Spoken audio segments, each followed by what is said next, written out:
Hi friends, welcome to my YouTube channel Science for Railways. మనం last time RRB ALP సిబిటి2 కి సంబంధించి practice marathon session ని మనం start చేసుకున్నాం. సో అందులో భాగంగా మనం 2 పార్ట్స్ ని క్లియర్ గా కంప్లీట్ చేసుకున్నాం. చాలా రకాల మోడల్ క్వశ్చన్స్ అనేవి మనం డిస్కస్ చేసుకున్నాం. ఈ రోజు ఈ వీడియోలో కూడా ఒక 45 క్వశ్చన్స్ వరకు డిఫరెంట్ కాన్సెప్ట్స్ నుంచి కాన్సెప్చువల్ క్వశ్చన్స్ తీసుకొచ్చాను ఎక్కువగా.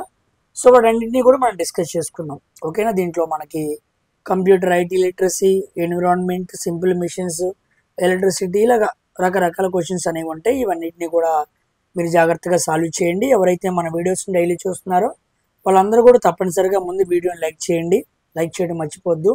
అందరికీ షేర్ చేయండి. కామెంట్ సెక్షన్లో చాలామంది మీకు ఎన్ని మార్క్స్ వచ్చినాయో ఎంటర్ చేయట్లేదు, వాళ్ళందరూ కూడా ఎంటర్ చేయండి. ఏదో చూసి వెళ్ళిపోదాం అన్న ఉద్దేశంతో కాకుండా చక్కగా పాస్ చేసుకుని ప్రతి క్వశ్చన్ అర్థం చేసుకుని సాల్వ్ చేయడానికి ట్రై చేయండి. సో ఓకేనా, ఇది మీ ఫైనల్ ఎగ్జామ్. బీఎస్సీ ఎగ్జామ్లో ఒక 50 క్వశ్చన్లు వస్తే నేను ఎలా సాల్వ్ చేస్తాను అన్న ఒక మోడరేట్ పేపర్గా దీన్ని ఒక కన్సిడరేషన్లోకి తీసుకుని అలా సాల్వ్ చేయండి. ఓకేనా, ఎక్కడ పడితే అక్కడ కూర్చొని ఏదో వీడియో వినేసాం కంప్లీట్ చేసాం అన్నట్టుగా వద్దు. ఓకేనా, సో జాగ్రత్తగా కూర్చొని సాల్వ్ చేయండి. ఓకేనా, ఎన్ని మార్క్స్ వచ్చినాయి కూడా కామెంట్ సెక్షన్లో జాగ్రత్తగా పెట్టండి. ప్రతి క్వశ్చన్ని చాలా జాగ్రత్తగా సాల్వ్ చేయండి. ఓకేనా, సో ప్రతి క్వశ్చన్ దగ్గర పాస్ చేసుకోండి.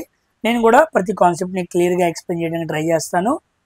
ఇంకా బాగా దానికి సంబంధించిన బ్యాక్గ్రౌండ్ ఇన్ఫర్మేషన్ కూడా ఏమైనా ఉంటే క్లియర్గా మీకు ఇచ్చుకుంటూ ముందుకు వెళ్తాను. ఓకేనా, సో ఇక ఏమాత్రం కూడా ఆలస్యం చేయకుండా మనం వీడియోలోనికి వెళ్దాం. So don't forget to subscribe science for railways, మర్చిపోవద్దు. ఓకేనా, సో చూడండి ఫస్ట్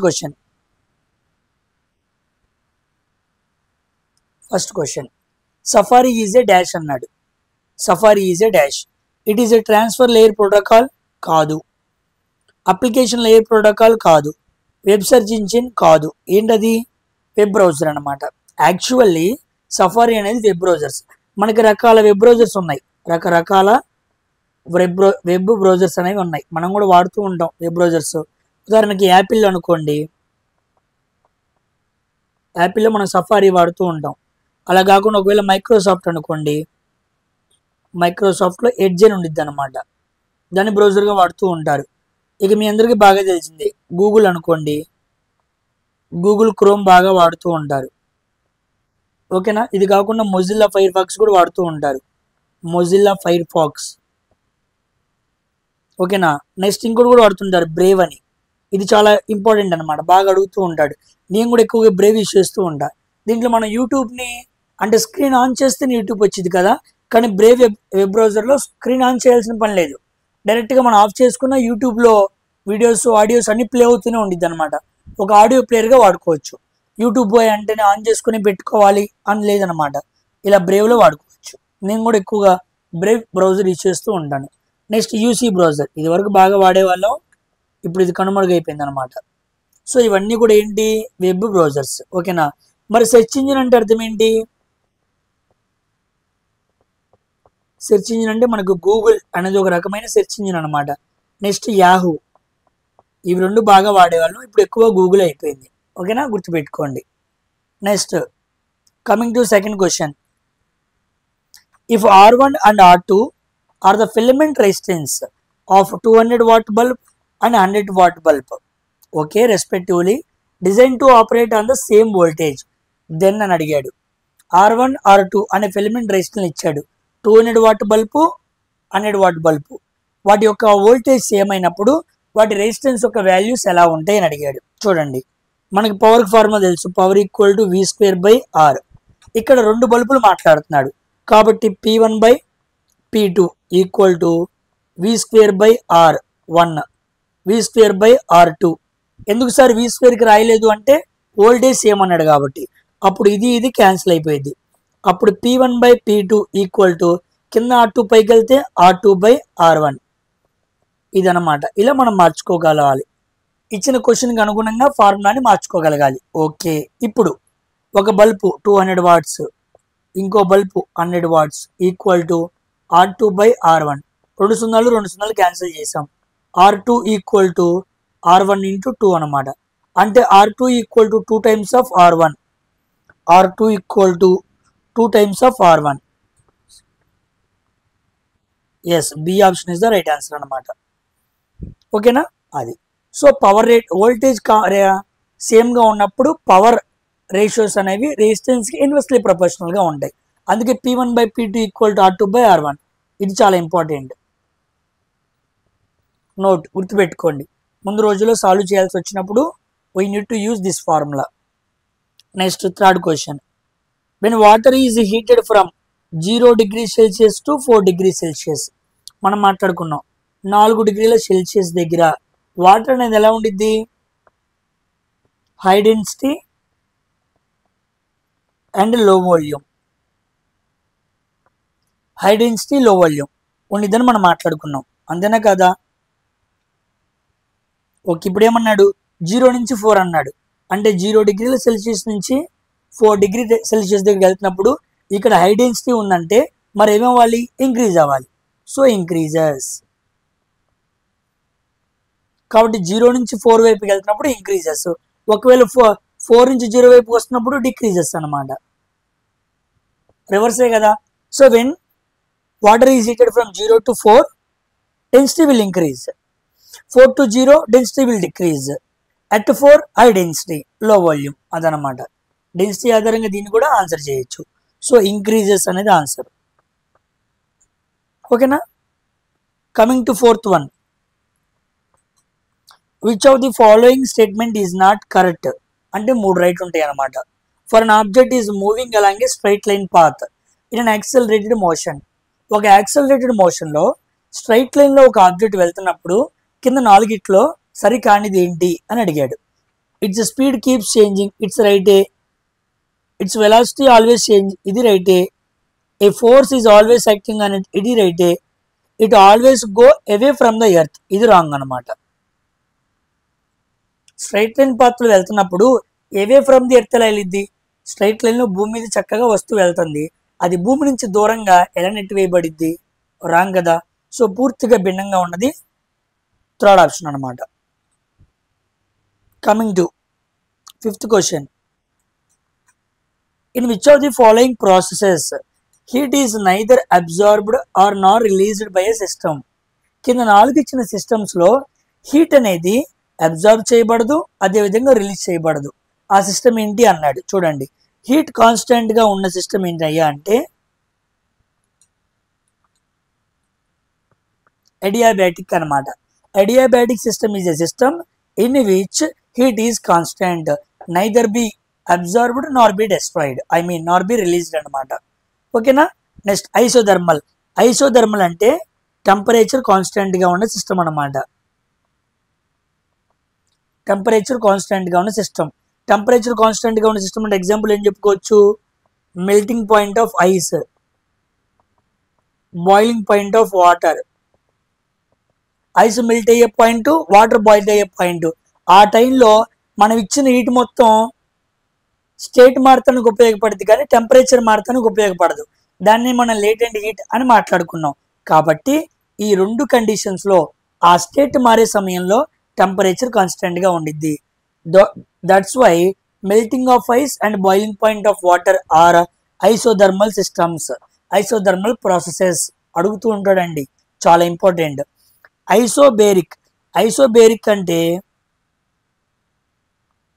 ప్రెషర్ కాన్స్టెంట్గా ఉండిద్ది అనమాట. ప్రెషర్ కాన్స్టెంట్గా ఉండిద్ది అంటే అర్థం ఏంటి? Boiling of water in open container, closed కాదు, ఓపెన్ అనమాట. ఓపెన్ కంటైనర్లో మనం వాటర్ని వేట్ చేసినప్పుడు the pressure will be constant. ఎంత అంటే అట్మాస్ఫియరిక్ ప్రెషర్ అనమాట. అట్మాస్ఫియరిక్ ప్రెషర్తో సమానంగా ఉండిద్ది. కమింగ్ టు ఐసోకోరిక్ అంటే వాల్యూమ్ ఈజ్ కాన్స్టెంట్. వాల్యూమ్ కాన్స్టెంట్గా ఉంటే దాన్ని ఐసోకోరిక్ ప్రాసెస్ అంటారు. అక్కడ ఏమైంది? ఎగ్జాంపుల్ ప్రెషర్ కుక్కర్ అయింది. So pressure cooker is isochoric. Boiling of water in open container is isobaric. Isothermal means melting of ice and boiling point of water.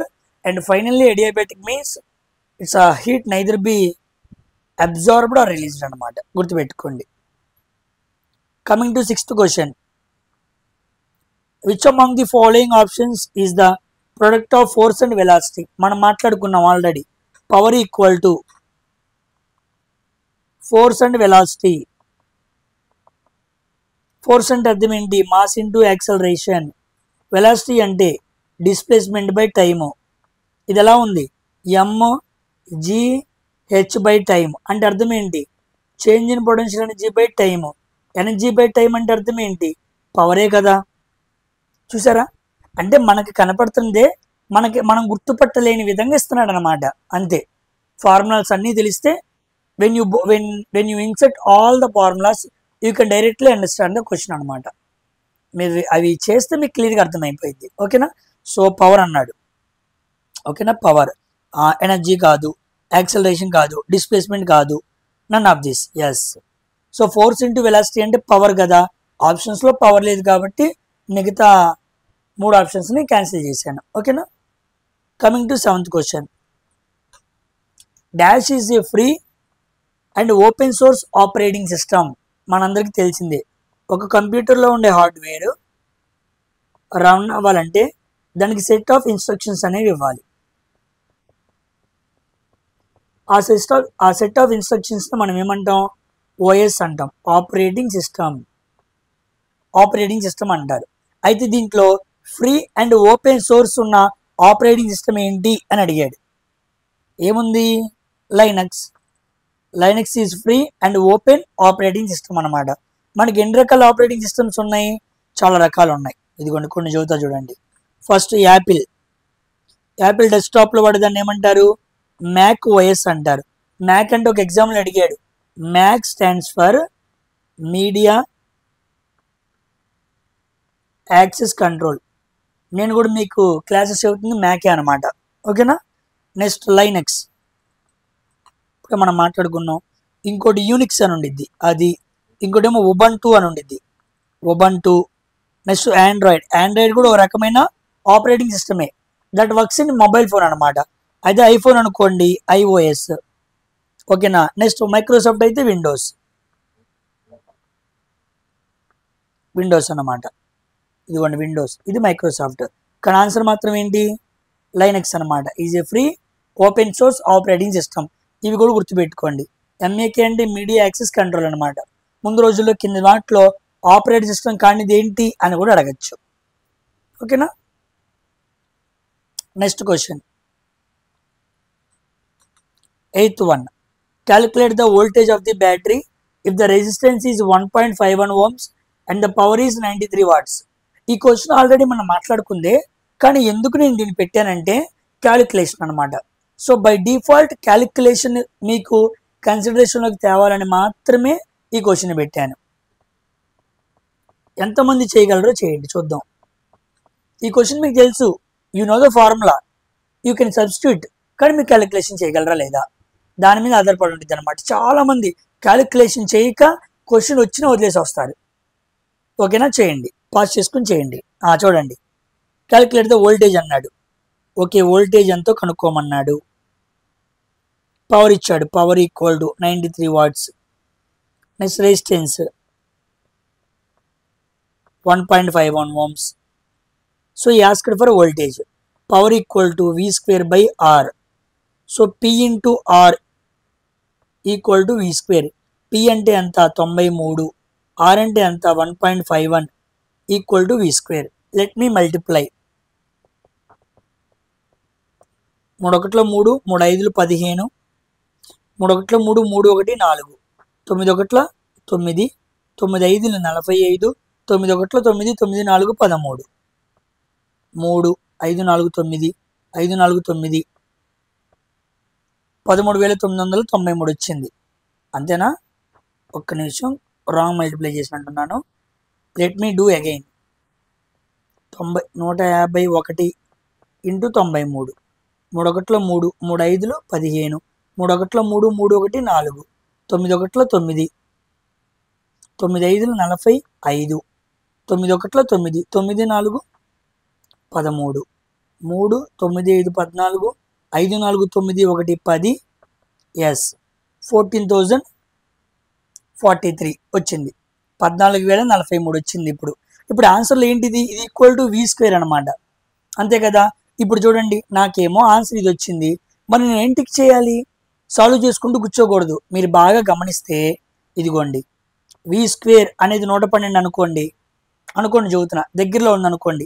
We equal to 112 అనుకోండి.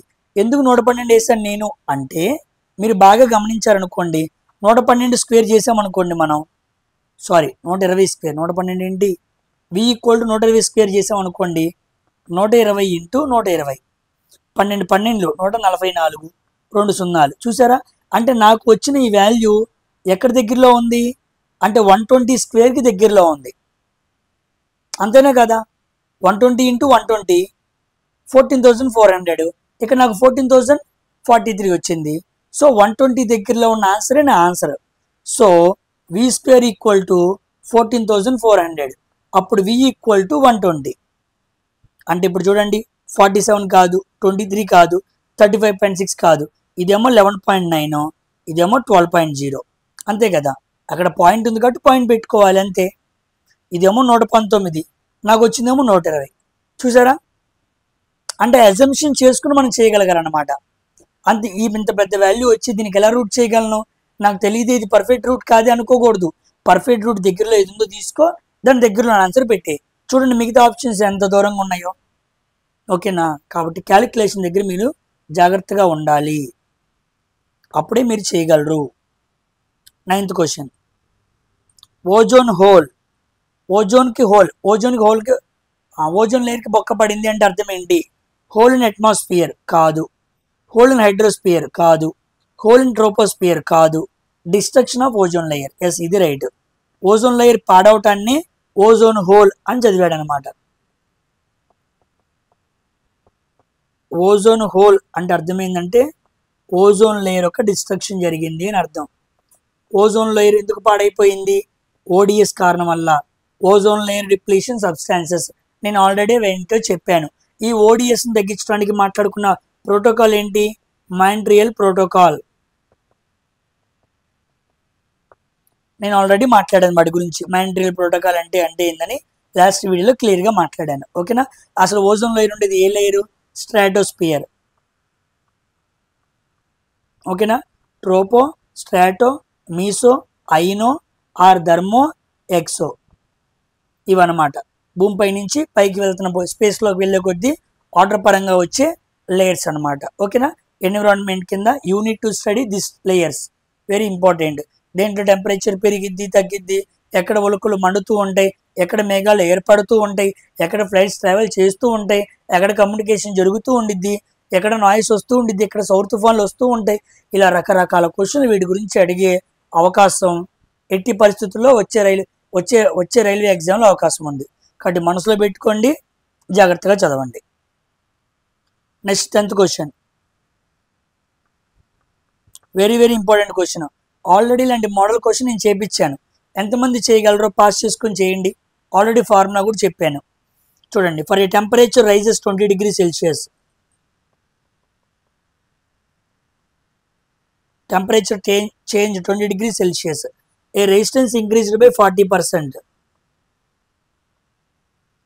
and the temperature coefficient ఎంత అని అడిగాడు. Formula already చెప్పాను నేను. R new equal to R initial into 1 plus alpha into delta t, ఇదన్నమాట formula. Very very important. Last వీడియోలో కూడా ఇలాంటి ప్రాబ్లం మీద క్వశ్చన్ చేయించాను, కానీ ఇప్పుడు అడిగింది రివర్స్ క్వశ్చన్ అనమాట. చూడండి, రెసిస్టెన్స్ 40% ఇంక్రీజ్ అయింది. 40% అంటే 4/10, 100, 0 0, 2 2 4, 2 5, అంటే ముందు 5 తర్వాత 7, అంతే కదా. కిందేమో బేస్ 5, 2 పెరిగింది అంటే పైన న్యూమినేటర్లో ఉన్న 2 యాడ్ అవుతుంది అనమాట. సో 5:7, అంటే ఇప్పుడు కొత్తగా వచ్చిందంతా 5, 7, అంతకుముందు ఇనిషియల్గా ఉందంతా 5 అనమాట. అంటే డైరెక్ట్గా మనకి ఆర్ న్యూ ఆర్ ఇనిషియల్ ఇవ్వాల. He has given in percentage form, you need to convert into fraction form and write the following manner. కరెక్ట్గా ఫాలోయింగ్ మేనర్లో రాసుకోవాలి. సో ముందు 5 తర్వాత 7 రాశాను. 1 ప్లస్ ఆల్ఫా అంటే తెలియదు, కనుక్కోవాలి. టెంపరేచర్ అంటే 20, అంతే కదా. చూడండి, 7/5, ఇవన్నీ తీసుకురా, -1 ఈక్వల్ టు ఆల్ఫా ఇంటూ 20. 7/5 -1 అంటే 2/5 ఈక్వల్ టు ఆల్ఫా ఇంటూ 20. 2 1 2 10, ఓకేనా. So alpha equal to 1/50. 1/50 అంటే పాయింట్ పెట్టుకుని 0 పెట్టుకుందాం. ఒకటి ఉంది కదా, పాయింట్ పెట్టుకుని 0 పెట్టుకున్నా, పోయిద్దా. ఇప్పుడు ఇంకో 0 పెట్టుకుని ఇక్కడ ఇంకో 0 పెట్టుకున్నా. 50 రోళ్ళు 100 అంటే 0.02 ఎక్కడుంది. Fourth option is the right answer.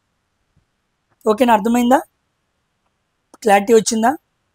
చూడండి, తెలిసిన కాన్సెప్ట్ని తెలివిగా పర్సంటేజ్ ఫామ్లో, ఫ్రాక్షన్స్ ఫామ్లో మిమ్మల్ని అడిగి కన్ఫ్యూజ్ చేస్తాడు. మీరు అన్ని పరంగా కరెక్ట్గా ఉంటే మీరు చేయగలరు, లేకపోతే మీకు మార్క్స్ రావు. చదివిన సబ్జెక్టు కూడా మీరు మార్కులు కోల్పోయే అవకాశం కూడా ఉంది. ఓకేనా. When you week in calculations, when you week in understanding, అది గుర్తుపెట్టుకోండి. Which of the following situations is depicted by the giving graph. Graph ఆధారంగా కింద 4 చెప్పు అన్నాడు. చూడండి, ఇలా ఉంది అంటే అర్థం ఏంటి, యూనిఫామ్. మనం ఆల్రెడీ మాట్లాడుకున్నాం.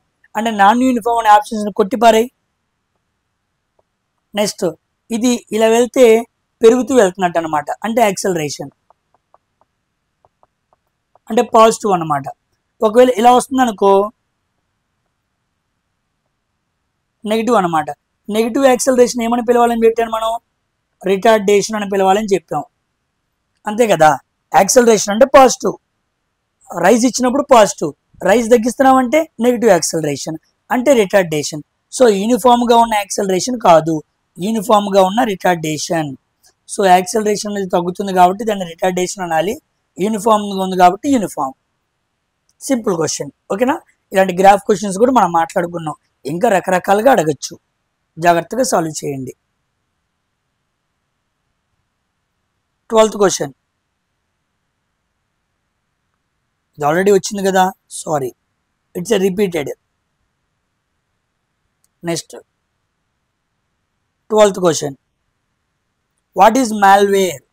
మాల్వేర్ అంటే అర్థం ఏంటి అన్నాడు. మీరు పదం వినే ఉంటారు. మాల్వేర్ అంటే ఏమీ లేదు, అదొక వైరస్ లాంటిది అనమాట. మాల్వేర్ కిందకి మనకి చాలా వస్తాయి,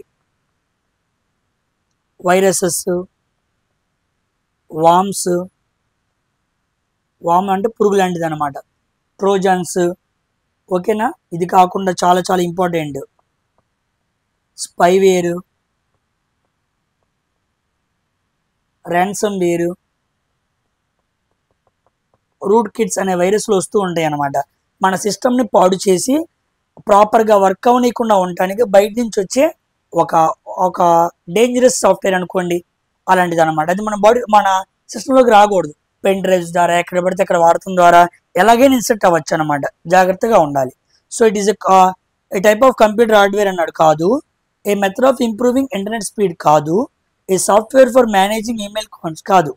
B option, software that is intended to damage or disable computers and computer systems. బయట నుంచి వచ్చి ఇది ఒక రకమైన software that will intended to damage or disable, దాని ఉద్దేశమే డ్యామేజ్ చేయడం, అది. కాబట్టి మాల్వేర్ని గుర్తుపెట్టుకోండి. వీటి కోసం మనం ఏం చేస్తూ ఉంటాం, వైరస్ సాఫ్ట్వేర్ చేసుకుంటూ ఉంటాం, అంటే వైరస్ రిమూవింగ్ సాఫ్ట్వేర్స్ అనమాట. నేను కూడా నా ల్యాప్లో ఏం వేసాను, నాట్ ఆన్ వేసుకుంటాను. ఇది ఉండటం వల్ల ఇది పెయిడ్ వర్షన్ అనమాట. ఇలాంటి కొనుక్కొని వేసుకోవడం వల్ల మన ల్యాబ్స్లో, మన ల్యాబ్ పీస్లో కానీ ల్యాప్టాప్స్లో అండ్ సిస్టమ్స్లో వైరస్ అనేది రాకుండా ఉండిద్ది అనమాట, వచ్చినా కిల్ చేసిద్ది అనమాట. ఓకేనా. So malware killing anti virus softwares అనేవి ఉండాలి, అప్పుడు మనకు మంచిది. Coming to 13th question, A fuse is used in electrical circuit. Fuse తెలుసు కదా, ఫ్యూజ్ సింబల్ మీకు ఇలా ఉండిద్ది అనమాట.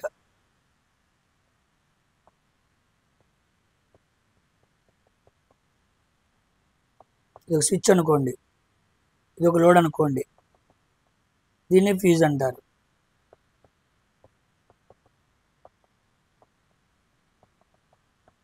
ఓకేనా, ఇది ఫ్యూజ్ అనమాట. ఎందుకు ఫ్యూజ్, మనం కూడా ఇంట్లో ఫ్యూజ్ వాడుతూ ఉంటాం. ఓకేనా. కరెంట్ ఎప్పుడైనా హై ఫ్లక్చువేషన్స్ వచ్చినాయి అనుకో, ఫ్యూజ్ అనేది లెగిసిపోయింది అనమాట.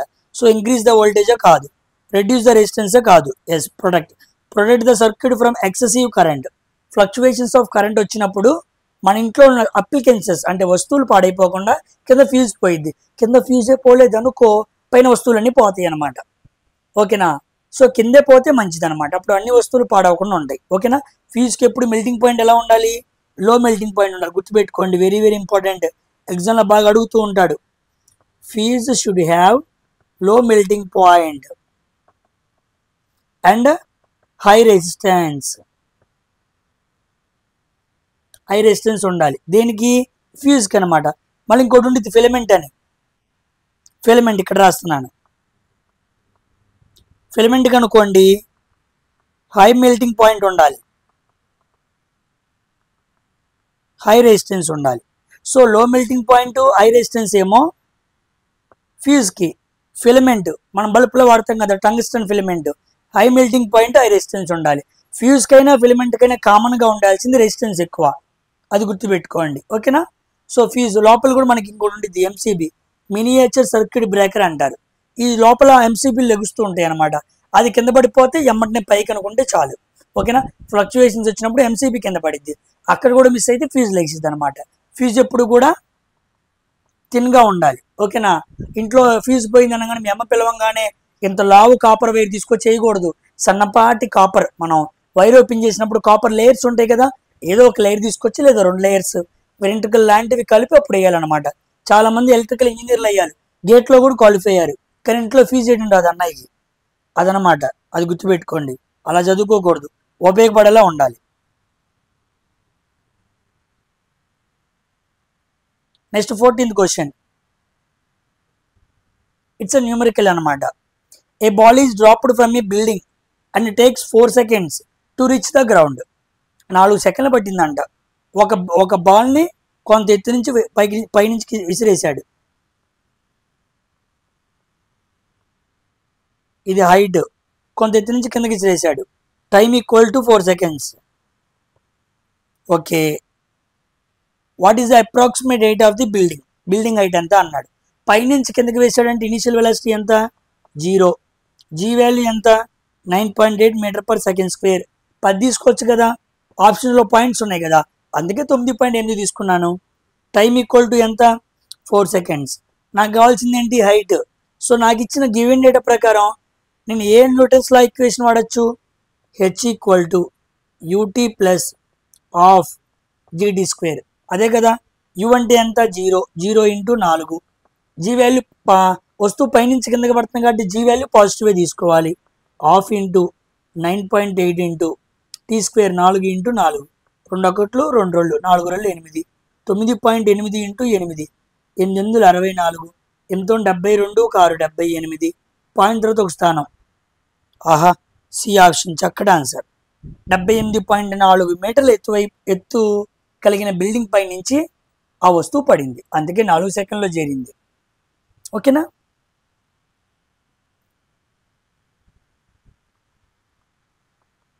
Fifteenth question, in DC motor, in series DC motor, what happens if the load is currently removed, suddenly removed? లోడ్ని రిమూవ్ చేస్తే ఏమైపోయింది? The motor speed increase dangerously. ఉన్న సిస్టమ్కి లోడ్ అలాగే ఉండాలి. When you remove directly load, సడన్గా తీసి పారేసాం అనుకోండి, ఆటోమేటిక్ స్పీడ్ పెరిగిపోయింది. మరి డ్రాయింగ్ జరగాలి కదా, ఆ డ్రాని తీసుకోవాలి కదా కరెంటు, అందుకే స్పీడ్ డేంజరస్లీ పెరిగిపోయింది అనమాట. 16th question, ideal ammeter should have. Ideal అమ్మీటర్కి ఎప్పుడు రెసిస్టెన్స్ ఎలా ఉండాలి? ఇంటర్నల్ రెసిస్టెన్స్ ఎప్పుడు కూడా లోగా ఉండాలి. ఓకేనా? ఇది ప్రాక్టికల్గా అయితే. ఓకేనా? ఐడియల్ అమ్మీటర్ అన్నాడు అంటే లో రెసిస్టెన్స్ అనమాట. ఇంకా ఐడియల్గా చెప్పాలనుకో 0 అని చెప్పాలి. 0 లేదు కాబట్టి లోడ్ రెసిస్టెన్స్ సెలెక్ట్ చేసుకో, లో రెసిస్టెన్స్ సెలెక్ట్ చేసుకో. మనం మాట్లాడుకున్నాం అమ్మీటర్కి ఇన్పుట్ రెసిస్టెన్స్ లోగా ఉండాలి, అదే వోల్ట్ మీటర్కి ఇంటర్నల్ రెసిస్టెన్స్ హైగా ఉండాలి. అదే కదా మనం మాట్లాడుకుంది, ఇది లో ఇది హై. సో లో రెసిస్టెన్స్ అనేది ఆన్సర్ అనమాట. రెసిస్టెన్స్ తక్కువే ఉంటే కరెంట్ వెళ్తుండేది, మరి కరెంట్ ఫ్లో అయితేనే కదా అమ్మీటర్ మెజర్ చేసేది, అందుకే రెసిస్టెన్స్ తక్కువ ఉండాలి. 17th question, a motorist accelerates harder and double the స్పీడ్ని పెంచాడు. What happens to kinetic energy అన్నాడు. ఇది KE1, ఇది KE2 of mv², of m velocity పెంచాడు అన్నాడు, అంటే ముందు v, ఇప్పుడేమో 2v అయింది, డబుల్ అన్నాడు కదా 2v² అప్పుడు of mv², of M 4v square, 4 బయట ఇదే, అప్పుడు ఆఫ్ ఎంవి స్క్వేర్ అయింది. ఇక్కడ కూడా ఆఫ్ ఎంవి స్క్వేర్ అయింది. క్యాన్సిల్ చేస్తే 1:4. అంతకు ముందున్న కైనెటిక్ ఎనర్జీ ఇప్పటికి ఎంత పెరిగింది? 4 రెట్లు పెరిగింది. ఇంక్రీజెస్ టు 4 times అనమాట. So when you double the speed it increases to 4. When triple the speed, దీని ప్రకారంగా మనం ఏం చెప్పచ్చు? డబుల్ ద స్పీడ్ అయితే 4 రెట్లు, ట్రిపుల్ ద స్పీడ్ అంటే 9 రెట్లు. 4th టైం అని అనుకోండి 16 స్క్వేర్ అయింది అనమాట. 5 times అంటే 25 అలాగనమాట. ఓకేనా, గుర్తుపెట్టుకోండి. ఈసారి ఈజీగా చూడంగానే పెట్టేయచ్చు. 18th one, A stapler is an example of which type of lever when closing a స్టాప్లర్ని మనం క్లోజ్ చేసినప్పుడు అది ఏ రకమైన లెవర్ అన్నాడు. ఇంకేముంది? Third class lever. ఎందుకు? ఇలా తీసుకున్నాం అనుకోండి, అది అనుకోండి స్టాప్లర్ అని, నాకు గీయడం చేత కాలేదు. ఇది ఫల్క్రమ్, మధ్యలో ఎఫర్ట్, ఇక్కడ లోడ్ ఉండిద్ది. పిన్ కొట్టాల్సిన బుక్ ఎక్కడ పెడతాం? ఈ చివరే పెడతాం కదా. పిన్ కొట్టాలంటే పేపర్కి కానీ బుక్ కానీ. So load is at one of the side, effort మధ్యలో పెడతాం, ఫల్క్రమ్ పక్కన ఉండిద్ది అనమాట. సో ఎఫర్ట్ మధ్యలో ఉంది కాబట్టి థర్డ్ క్లాస్ లెవర్ స్టాప్లర్ అనేది. 9th question, a screw with closely spaced threads ఉన్నాయి is more effective than one with widely spaced threads. ఒక బాటిల్ మీరు కొన్నారు, బాటిల్ మూత క్లోజ్లీ స్పేస్డ్ థ్రెడ్స్ ఉన్నాయి అనుకోండి. ఇంకో బాటిల్ కొన్నారు, వైడ్లీ స్పేస్డ్ థ్రెడ్స్, అంటే థ్రెడ్స్ ఒక దానికి ఏమో బాగా ఎక్కువ, ఇంకో దానికి బాగా క్లోజ్గా ఉన్నాయి, దగ్గరగా ఉన్నాయి, ఇంకో దానికి దూరంగా ఉన్నాయి. మూత ఓపెన్ చేసే థ్రెడ్స్ అనేవి ఒక దానికి దగ్గరగా ఉన్నాయి, ఒకదానికి దూరంగా ఉన్నాయి. అయితే దగ్గరగా ఉన్నది మోర్ ఎఫెక్టివ్ దెన్ దూరంగా ఉన్న వాటికంటే.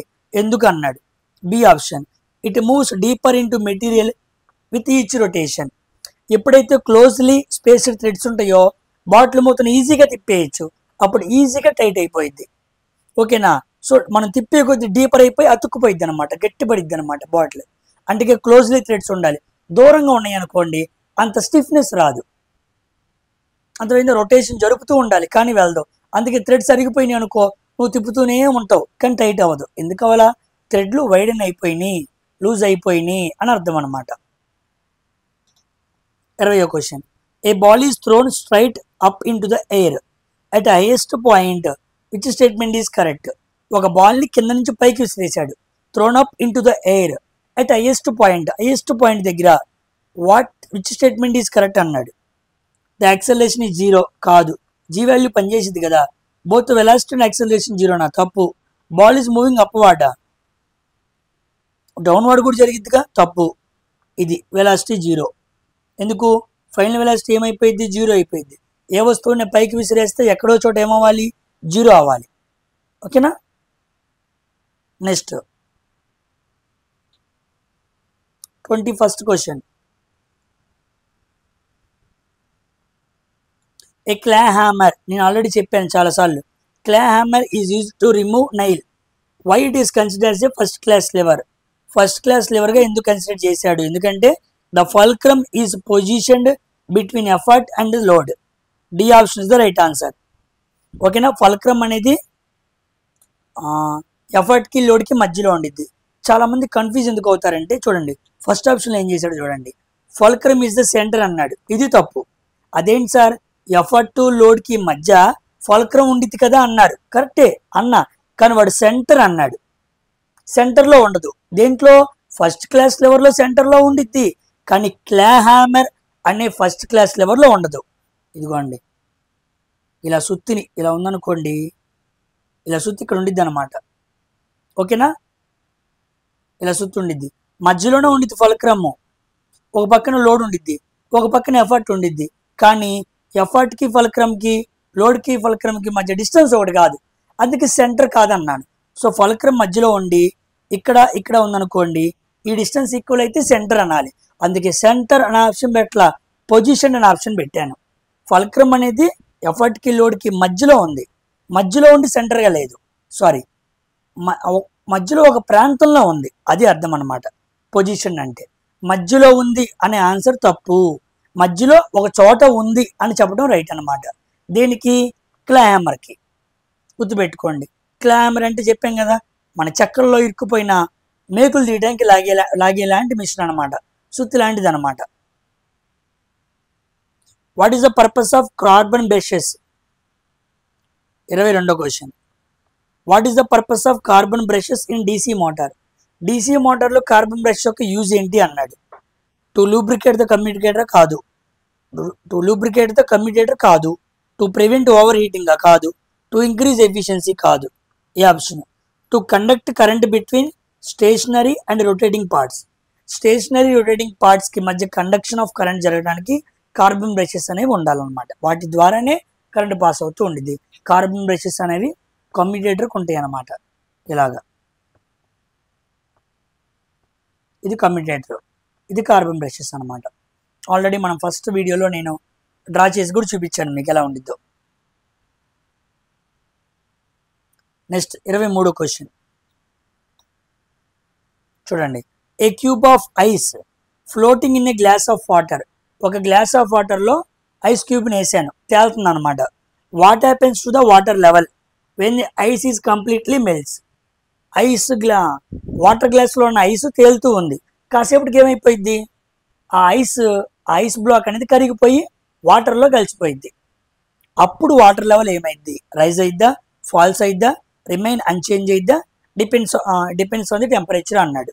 C option, remains unchanged. చూడండి చక్కగా చదువుతాను, బాగా అర్థమయ్యేలా చదువుతాను. ఒక ఆబ్జెక్ట్ ఫ్లోట్ అవుతుంది అంటే దాని అర్థమైందంటే ఆబ్జెక్ట్ యొక్క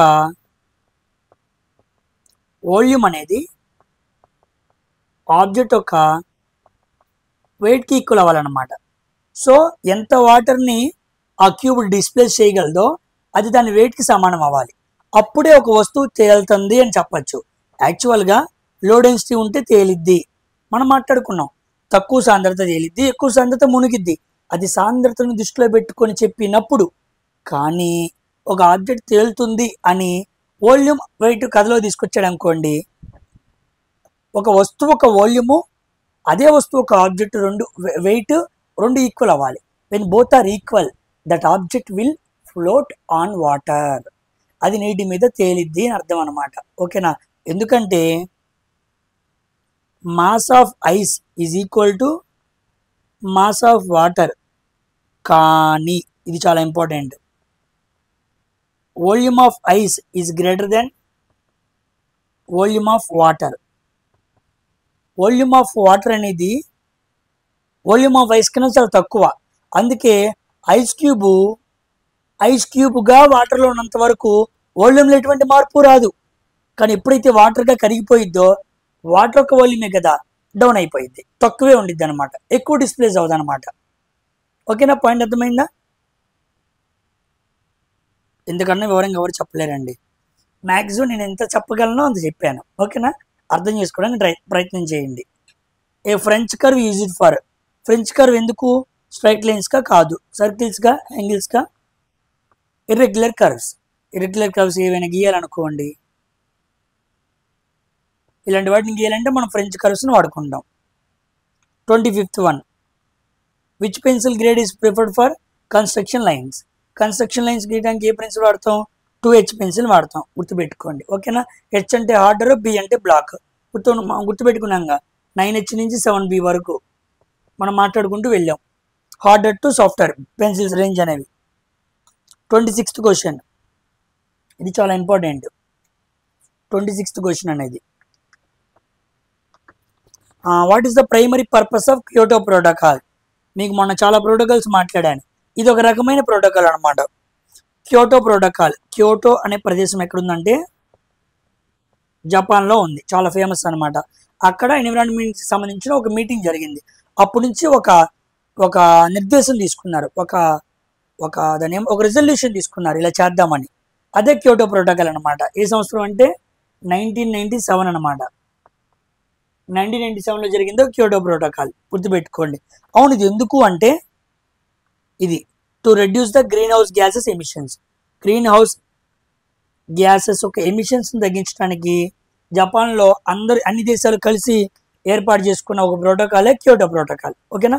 ఇవి కాకుండా మనం Montreal protocol, Stockholm convention, Paris agreement, ఇప్పుడేమో క్యోటో ప్రోటోకాల్, బేజల్ కన్వెన్షన్, ఇవన్నిటిని నిర్వహించే UNFCCC, United nations framework convention and climate change.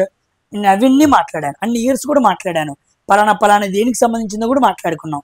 అవేమీ మర్చిపోకూడదు, చాలా ఇంపార్టెంట్. 27ది, a moving bus suddenly stops, సడన్గా ఆగిపోయిందంట. ప్యాసింజర్స్ మూవ్ ఫార్వర్డ్, బస్సు సడన్గా ఆగిపోతే మనం కూడా ముందుకు పడతాం. ఎందుకు పడ్డాం? Due to inertia, Newton's first law అనమాట. అర్థమైందా? అప్పటి వరకు మనం మోషన్లో ఉన్నాం, వెంబటినే ఆపాడు. మోషన్లో ఉన్న వస్తువు రెస్ట్లో రావడానికి ఇష్టపడదు, అందుకే రాలా, ముందుకు పడ్డామన్నమాట. 28th one, in a DC motor, what determines the direction of rotation? Direction of rotation determine చేసేది ఏది అన్నాడు. అప్లైడ్ వోల్టేజ్ కాదు, నెంబర్ ఆఫ్ పోల్స్ కాదు, షేప్ ఆఫ్ కమ్యూటేటర్ కాదు. Direction of current to the armature. ఆర్మేచర్కి మనం ఇచ్చే పొటెన్షియల్స్, పొలారిటీస్ అనేవి ఎలా ఉంటున్నాయి అన్న ఆధారంగా మోటార్ ఎలా తిరగాలో డిజైన్ ఇద్ది అనమాట. ఓకేనా? మనం కూడా కండెన్సర్ ఉండిద్ది, కండెన్సర్ని మార్చి తిప్పామనుకోండి ఆపోజిట్ రొటేషన్లో తిరుగుతూ ఉండిద్ది అనమాట. ఓకేనా? అది ఆర్మేచర్ ఇంపార్టెంట్.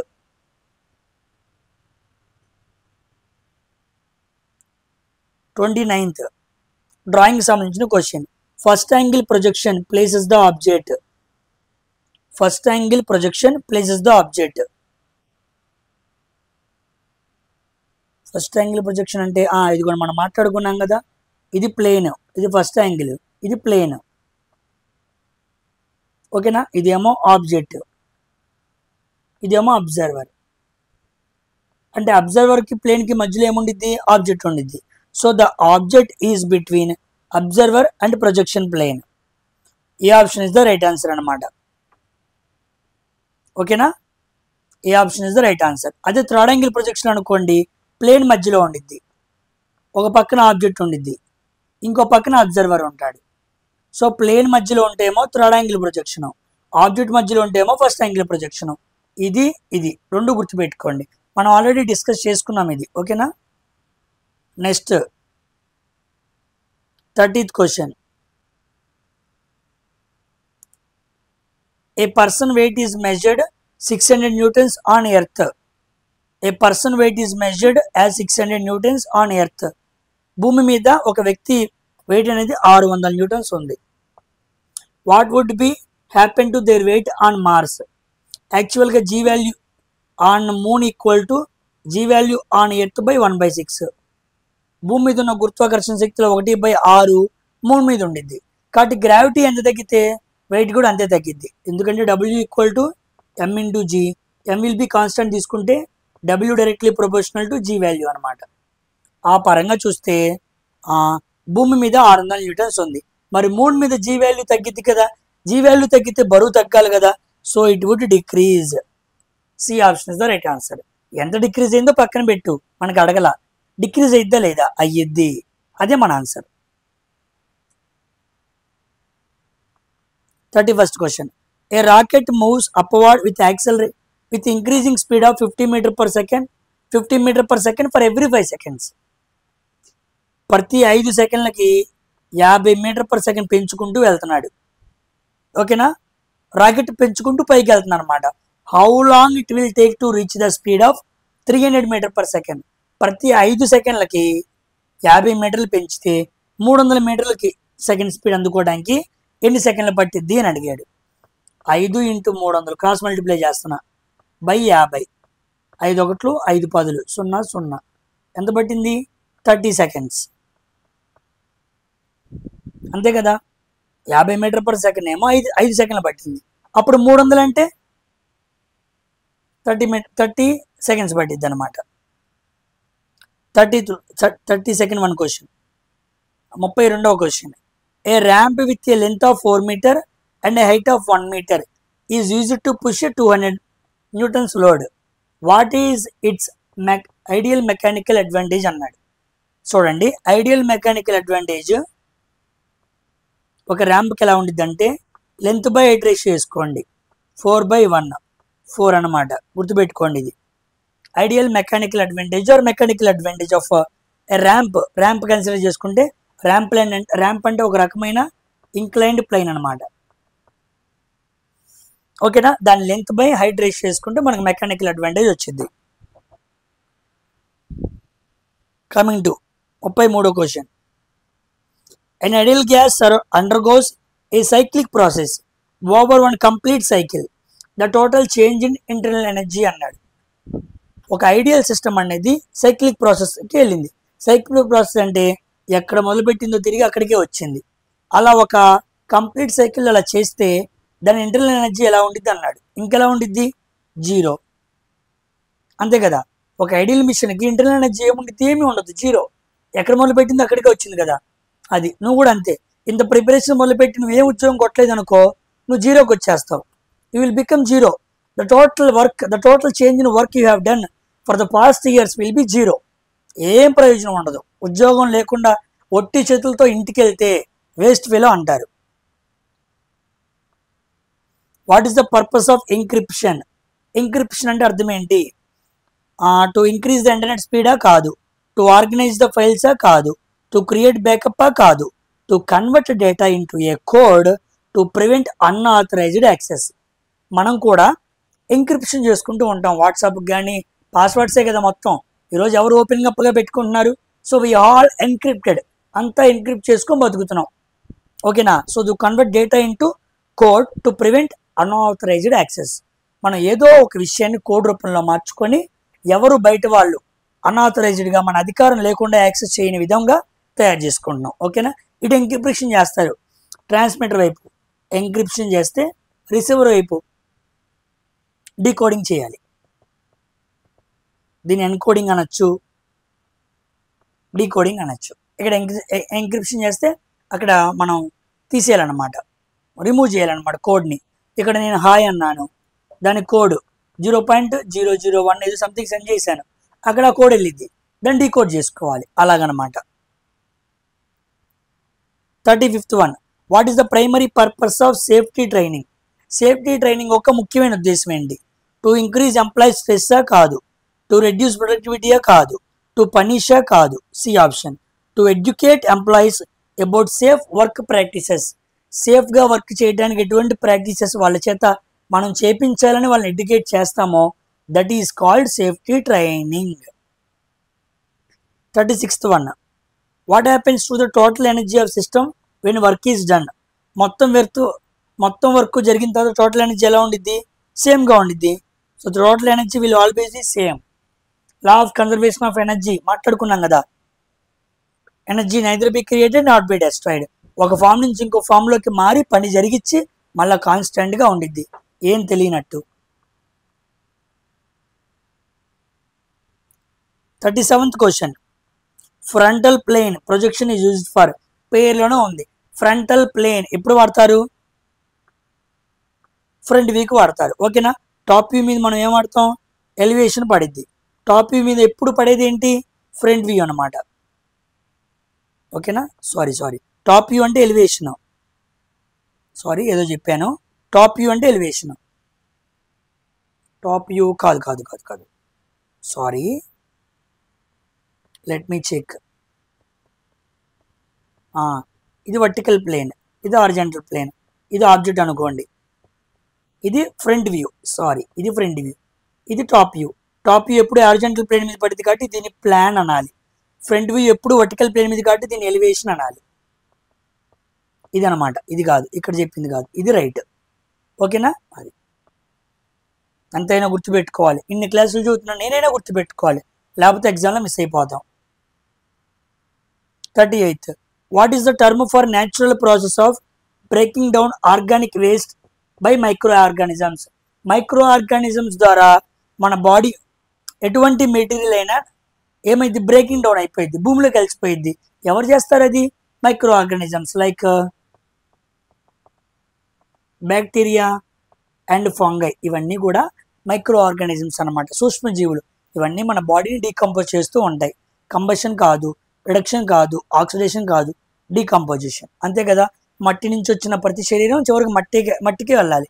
మన్నైనది తిరిగి వెళ్ళా మన్నైపోవాలని ఉండిద్ది కదా. కాబట్టి మట్టిని మట్టికి అప్పచెప్పడం అనేది ధర్మం అనమాట. మట్టికి అప్పచెప్తే ఏమైద్ది? మన ఫ్లెష్ మొత్తం పురుగులన్నీ తినేస్తాయి, తిని బోన్స్ అన్నీ అలా మిగిలిపోతాయి. అది ధర్మం అన్నమాట. అలా అగ్నికి, వాటర్కి, భూమికి ఎలాగైనా మరి చనిపోయిన మనిషిని ఇంట్లో పెట్టుకోలేం కదా. ఎంత బాగా సంపాదించినా, ఎన్నేళ్ళు బాగా ఉద్యోగం చేసినా ఏదో రోజు విడిచిపెట్టాల్సిందే, వెళ్ళిపోవాల్సిందే. అది కాబట్టి decomposition will be done by micro organisms. గుర్తుపెట్టుకోండి. 39th క్వశ్చన్ అనమాట. What does wifi means? చాలా మందికి తెలియదు. Very very important. Wireless fidelity అనమాట. వైర్లెస్ ఫిడిలిటీ అంటే వైఫై. వైఫై యొక్క రేంజ్ ఎంత ఉండిద్ది అంటే, ఆ కమ్యూనికేషన్ రేంజ్ 2.4 నుంచి 5 GHz మధ్య నడుస్తాయి అనమాట వైఫై నెట్వర్క్స్. ఓకేనా, గుర్తుపెట్టుకోండి. Wireless fidelity. 40th question. An ammeter is connected in parallel. తప్పు కదా. With circuit component what is likely to come. ఇప్పుడు చదువుకున్నాం మనం. అమ్మీటర్ని ఇప్పుడు సిరీస్లో కనెక్ట్ చేయాలి, లేకపోతే సర్క్యూట్ డ్యామేజ్ అయింది. సో అమ్మీటర్ని ప్యారల్లో కనెక్ట్ చేశాడంట. So circuit it will draw excessive current and damage.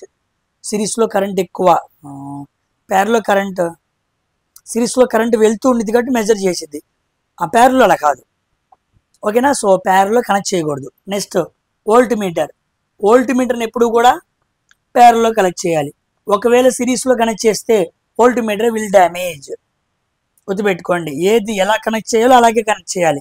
మార్చామో circuit మొత్తం డ్యామేజ్ అయిపోయింది. సర్క్యూట్ కాంపోనెంట్స్ అన్ని కూడా డ్యామేజ్ అయిపోతాయి. Which of the following is a psychological hazard. సైకలాజికల్గా ఒక విపత్తు మన మీదకి వచ్చింది. ఏంటి?